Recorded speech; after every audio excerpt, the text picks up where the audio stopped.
I can report to the American people and to the world that the United States has conducted an operation that killed Osama bin Laden, the leader of Al-Qaeda. We give thanks for the men who carried out this operation, for they exemplify the professionalism, patriotism, and unparalleled courage of those who serve our country. And they are part of a generation that has borne the heaviest share of the burden since September 11th, 2001. The origin of the station is Flathead Pass. Flathead Pass is just north of Bozeman, along the Bridgers. It was a place that a friend of mine took me to, and I had just come off a command, and I was wrestling with what was next. Not wanting to leave the military, but having to figure something out before I lost my family. I think Kevin thought he was going to lose his family. When he was in command, there were a lot of things happening in families. Divorce was on the rise. And then obviously we were crumbling and we were a ticking time bomb as well. What Montana did for me is it gave me that space to think of those things. I was walking in thigh-high snow, an old road that was covered in snow that was double-sided by trees.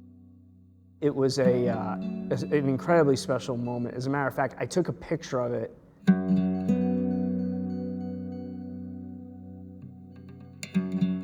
Not to be dramatic about it, but the epiphany really came where it was, I'm done. And I wonder if I can create something like this for my friends. This is just a casual wrap of the program. The station has two main areas that it focuses on, and we call them projects. The first one is the Homecoming Project, and that is a series of programs that's designed to help active duty families who are serving in special operations and those who have decided to transition out of uniform. Our second project is what we call the Legacy Project, and this focuses specifically on Gold Star children from the special operations community. You know, working with the Gold Star kids, you get to, you walk with them through their grief, and you come to find out that, they're really resilient. So if anybody's worried about Gold Star kids, I'll tell you, they're super strong. If I were to look at it from a participant perspective, Montana is a real special place. The closing scene of A River Runs Through It was shot right out here, right off our porch. It's an experience. It's sacred.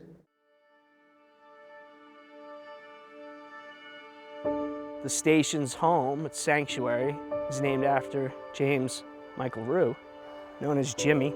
It was on the second flight out of Logan on September 11th, 2001, when he was killed.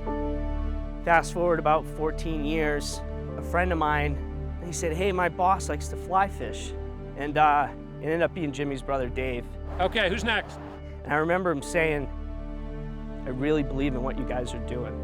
And for the past 6 years, this place has been a place where we can come home and heal. Or at least plant the seeds to start healing. The United States military forces successfully removed a major terrorist threat to the world, the global leader of ISIS. We made a choice to pursue a special forces raid at a much greater risk to our own people rather than targeting him with an airstrike. Everybody here knows that our community is not done fighting. The war's not over for them.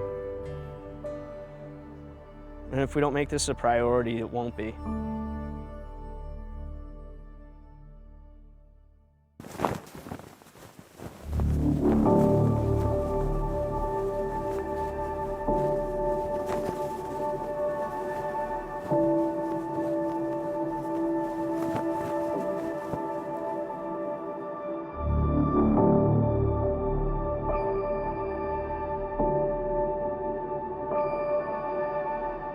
On the 20th anniversary of September 11th, we all gathered around a pile of rocks and we picked a rock to carry in our bag, and we carried it quietly through the woods to a memorial that our community has been using to honor and remember the fallen in the special operations community. So none of us would be here standing in front of this had September 11th, 2001 just been a regular day. It's a real honor to be up here with you guys today. I know it's a really heavy day. Since 2001 of Special Operations, we've given 851 souls to this fight. For me, this is the most special, sacred place. Not to be sad or depressed or bitter, but to celebrate people that have come before us, people that gave their lives, people that lost battles that weren't overseas. And so this is where we come now with everybody, every program, just to show how powerful this community really is. So as we move through the rest of the program,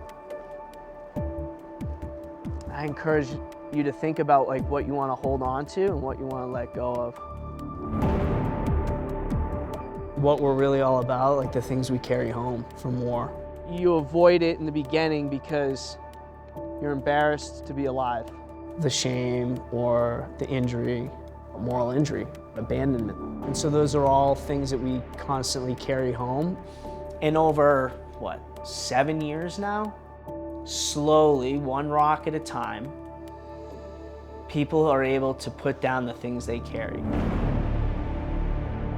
Remember, being here is a gift, and we have to honor it, right? And so the heaviness of today and the pain of today, hopefully is enough for us to feel it and push it off,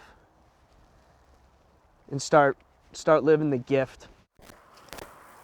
In some ways, it's a physical reminder of what their path requires of them, and it makes sense. If I want to put myself through pain because I don't deserve to feel joy, that rock gets bigger. That rock gets smaller when we start to realize shame's not working out for me, guilt's not working out, being embarrassed for coming home alive when your teammate doesn't help me be a dad.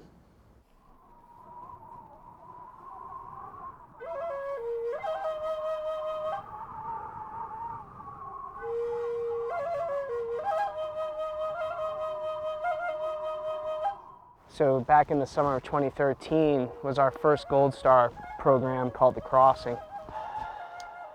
And The Crossing was designed to take Gold Star kids across a threshold from being stuck under the shadow of losing a parent to finding their own identity and walking their own path. And most importantly, to show these kids that there's life beyond trauma. And when we had the opportunity to have our own place, one thing I wanted to make certain was that we all had one place to go to. And so I think there were about 6 Gold Star kids.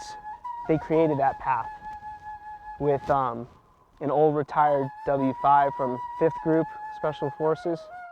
Think about this, an elder in the Special Operations community takes a group of adolescent Gold Star kids and carves a path through the woods that no one has ever walked before to a place that has nothing on it, and we mark a spot and say, this is it. This is the place that we will make sacred. What's even more powerful to me, though, is the fact that Gold Star children are actually the ones leading it, not the warriors leading these kids.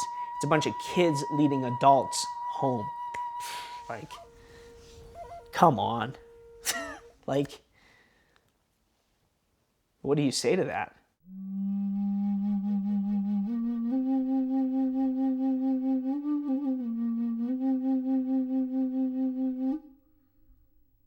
I know they believe they did a good thing. I know they know that. I know to them it's a good thing. I don't know how much they realize how good of a good thing it is.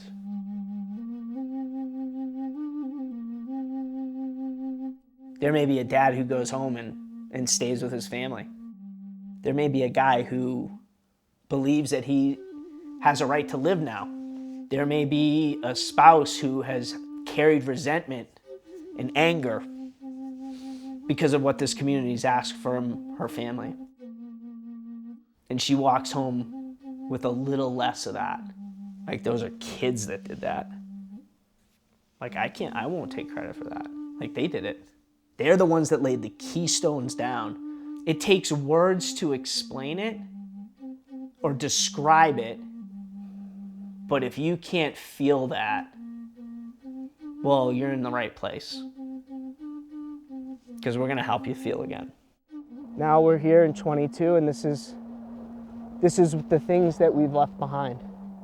This used to be, for a lot of us, the things that we carry, and now it's the things that we can put down.